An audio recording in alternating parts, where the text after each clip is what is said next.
இங்கே யார் மேலே தப்பு யார் கரெக்டுன்னெலாம் நான் பேச வரல.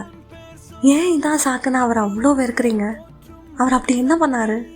இது வரைக்கும் நடந்த எல்லா ஆடியோ லான்ச் பொலிட்டிக்கல் ஈவெண்ட்ஸ்லேயும் சேஃபாக வாங்க, பைக்கில் பின்னாடி வராதிங்க, எலக்ட்ரிக்கல் ஒயர் பார்த்து போங்க, அவரால் முடிஞ்ச வர சேஃப்டியை பார்த்துக்க சொன்னார்ல, ரெக்வஸ்ட் பண்ணார். அங்கே அப்படி ஒன்று நடந்ததுன்னு தெரிஞ்சதும் அவர் மனசு எவ்வளோ காயப்பட்டிருக்கும். எந்த ஒரு லீடரும் நம்மளை பார்க்க வந்தவங்க ஹர்ட் ஆகணும்னு நினச்சிருக்க மாட்டாங்கல்ல. அதோட அங்கேருந்து எல்லாரும் விஜய் அண்ணா ஃபேன்ஸ். ஏன் எல்லாரும் ஒரு மனுஷனை இப்படி டார்கெட் பண்ணுறீங்க? ஏன் அவர் ஜிஹெச் போகலன்னு கேட்குறீங்க? அங்கே நடக்கிற சுச்சுவேஷனில் அவர் அங்கே போயிருந்தா என்ன வேணால் நடந்திருக்கலாம். அது வேறு ஒரு ப்ராப்ளமை க்ரியேட் பண்ணியிருக்கலாம். கண்டிப்பாக அவர் போய் பார்ப்பார். பட் இந்த சுச்சுவேஷனில் அவர் போகிறது சரியில்லைன்னு தான் தோணுச்சு. எனக்கு என்ன சொல்லனே தெரியல. இங்கே சுற்றி அவ்வளோ பாலிட்டிக்ஸ் நடக்குது.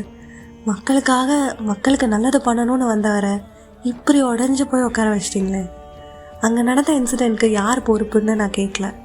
பட் அது மொத்தமாக ஒருத்தர் மேலே போட்டு அவரை அப்படியே ஒதுக்கணும்னு நினைக்கிறீங்களே.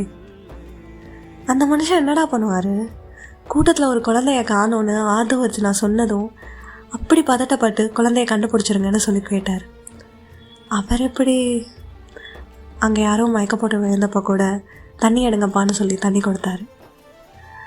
அவரை சுற்றி இருக்கிற அவரோட இண்டஸ்ட்ரியில் இருந்தவங்க கூட ஒருத்தர் கூட அவருக்கு சப்போர்ட் பண்ணலை. சப்போர்ட்டை விடுங்க, ஏன் அரெஸ்ட் பண்ணணும் அப்படி எப்படின்னு ஸ்டோரி போடணும்? What ever. இந்த இன்சிடெண்ட்க்கு பின்னாடி நிறையா ஏதோ பாலிடிக்ஸ் இருக்குன்னு நல்லா தெரியுது.